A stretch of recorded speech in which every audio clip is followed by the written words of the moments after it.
ओम श्री गणेशाय नमः। गणेश जी के दर्शन के साथ आज हम करते हैं अपनी वीडियो की शुरुआत।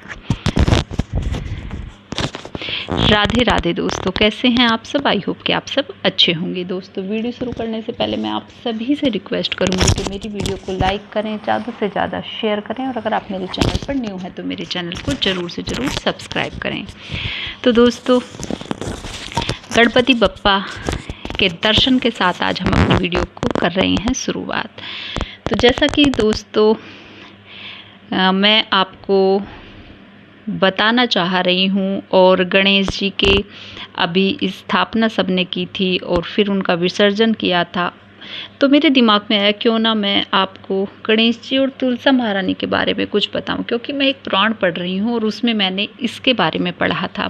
पहले मुझे भी इसकी जानकारी नहीं थी, लेकिन जब तक मैं कुछ पढ़ नहीं लेती तो मैं सोचती हूँ कि सुनी सुनाई बातों पर मैं यकीन कम करती हूँ। जब मैं किसी पुराण में किसी चीज़ को पढ़ती हूँ तब मुझे यकीन आता है और तभी मैं सोचती हूँ कि मैं आप सबके साथ उस बात को शेयर करूँ।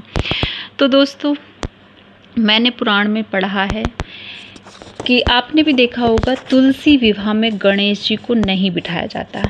जब हम तुलसी जी का और शालिग्राम जी का विवाह करते हैं तो उसमें हम गणेश जी की, जबकि प्रथम जो पूजा हमारे शास्त्रों में बताई गई है वो गणेश जी की बताई गई है, लेकिन उस पूजन में हम गणेश जी को नहीं बिठाते। किस लिए नहीं बिठाते, इसके बारे में आज हम चर्चा करेंगे।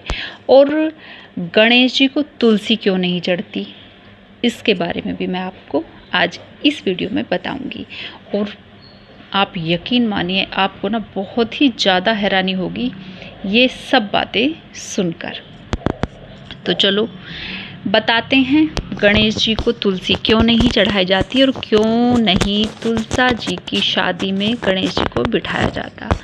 तो दोस्तों, भगवान श्री गणेश को तुलसी नहीं चढ़ती और तुलसी विवाह में गणेश जी को नहीं बिठाया जाता। इसके पीछे पुराणों में एक रोचक कथा मिलती है। एक समय में धर्मात्मा नाम के राजा हुआ करते थे। उनकी कन्या तुलसी जब जवान हुई थी, अपने विवाह की इच्छा लेकर तुलसी तीर्थ यात्रा पर निकली थी। उन्होंने कई जगह की यात्रा की। बहुत जगह की यात्रा करने के बाद एक स्थान पर उन्हें तरुणावस्था में भगवान श्री गणेश जी को तपस्या में लीन देखा गया। भगवान गणेश का रूप अत्यंत मोहक और आकर्षण था। तुलसी भगवान गणेश के इस रूप पर मोहित हो गई और अपने विवाह का प्रस्ताव उनके समक्ष रखने के लिए उनका ध्यान भंग कर दिया। भगवान गणेश ने स्वयं को ब्रह्मचारी बताया और तुलसी का विवाह प्रस्ताव ठुकरा दिया। तुलसी को विवाह गणेश के इस रूखे व्यवहार और अपना विवाह प्रस्ताव ठुकराए जाने से बहुत ही ज़्यादा दुख हुआ और उन्होंने गुस्से में आकर, क्रोध में आकर भगवान गणेश को 2 विवाह होने का शाप दे दिया। आपको पता है ना, गणेश जी के 2 विवाह हुए थे रिद्धि सिद्धि माता से, तो ये तुलसी माता के श्राप के कारण ही हुए थे। तो दोस्तों, इस पर गणेश जी ने भी तुलसी को असुर से विवाह होने का श्राप दे डाला।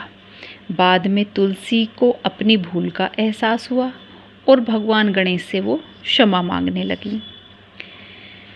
ना तुम्हारा शाप खाली जाएगा और ना मेरा, ये दोनों ही जानते थे। मैं रिद्धि और सिद्धि का पति बनूंगा और तुम्हारा भी विवाह राक्षस जलंधर से अवश्य होगा, लेकिन अंत में तुम भगवान विष्णु और श्री कृष्ण की प्रिया बनोगी और कलयुग में भगवान विष्णु के साथ तुम्हें पूजा जाएगा, लेकिन मेरी पूजा में तुलसी का प्रयोग नहीं किया जाएगा। ये गणेश जी ने तुलसा माता को बोल दिया था कि कभी भी मेरी पूजा में तुम्हारा प्रयोग नहीं किया जाएगा। अगर तुम्हारा प्रयोग मेरी पूजा में किया गया तो मैं उस पूजा से खुश नहीं होऊंगा। तभी से गणेश जी को कभी भी तुलसी नहीं चढ़ाई जाती, उनको हमेशा दुर्वा चढ़ाई जाती है। और इसी कारण से तुलसा जी की शादी में कभी भी गणेश जी को नहीं बिठाया जाता। सिर्फ यही कारण है कि तुलसा विवाह में हम गणेश जी का पूजन नहीं करते। एक बार क्या, मैं हर बार तुलसी विवाह करती हूँ तो मुझे ये कमेंट्स आया था कि आपने गणेश जी को नहीं बिठा रखा। तो मैं सच बताऊँ, तब मुझे इसकी जानकारी नहीं थी, लेकिन मुझे ये पता था कि तुलसा जी की शादी में गणेश जी को नहीं बिठाना है और गणेश जी को तुलसी नहीं चढ़ती। सिर्फ मुझे इतनी जानकारी थी, मुझे इसका मतलब विस्तार से नहीं पढ़ा था, सुना था। जैसे किसी के मुंह से सुन लेते हैं कि कुछ कारण हैं इसलिए तुलसी नहीं चढ़ती, गणेश जी की और तुलसी जी की लड़ाई है या ऐसा कुछ। लेकिन जब तक सही चीज़ ना पढ़ लूँ, मैं आपको भी मतलब उसमें नहीं रखना चाहती कि भाई मैंने ये सुनी हुई बातों पे मैं यकीन कम करती हूँ। तो अब मैंने पुराण में पढ़ा है तो मैंने सोचा मैं अब इसकी आपको जानकारी दूँ। और अगर वो मेरी सब्सक्राइबर होंगी और मेरी वीडियो वॉच करती होंगी तो उनको काफ़ी टाइम बाद ही सही, लेकिन उनके क्वेश्चन का आंसर मिल गया होगा। तो दोस्तों, अब बात करते हैं तुलसी पूजन के बारे में। दोस्तों, तुलसी की पूजा करने से मन में अच्छे विचार आते हैं और नकारात्मक शक्तियाँ दूर हो जाती हैं। अगर संभव हो तो आप तुलसी पौधा हमेशा अपने गेट पर ज़रूर लगा के रखें। इससे जो गलत शक्तियाँ होती हैं वो घर में प्रवेश नहीं करती। शास्त्रों में बताया गया है कि तुलसी के पौधे को देवी लक्ष्मी का रूप बताया गया है।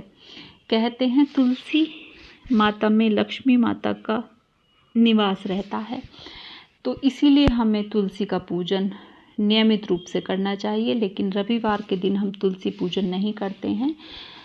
पूजन आप कर सकते हैं, लेकिन रविवार के दिन कभी भी तुलसी माता में जल नहीं दिया जाता और ना ही एकादशी के दिन तुलसी माता में जल दिया जाता है, क्योंकि एकादशी के दिन तुलसी माता भगवान विष्णु जी के लिए व्रत रखती हैं, तो वो निर्जला व्रत रखती हैं। तो इस दिन कभी भी एकादशी के दिन आप तुलसी में जल ना डालें, इस चीज़ का आप हमेशा ध्यान रखें।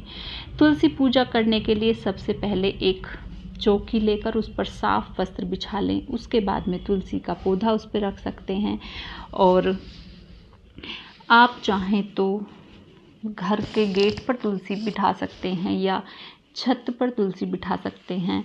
तो आप तुलसी का पौधा ऐसी जगह रखें जहाँ पर साफ़ सुथरा वातावरण हो। तुलसी के पास में कभी भी चप्पलें या कोई भी गंदा सामान वहाँ पर ना रखें। डस्टबिन वगैरह वहाँ पर नहीं होना चाहिए, क्योंकि तुलसी एक पवित्र पौधा माना जाता है।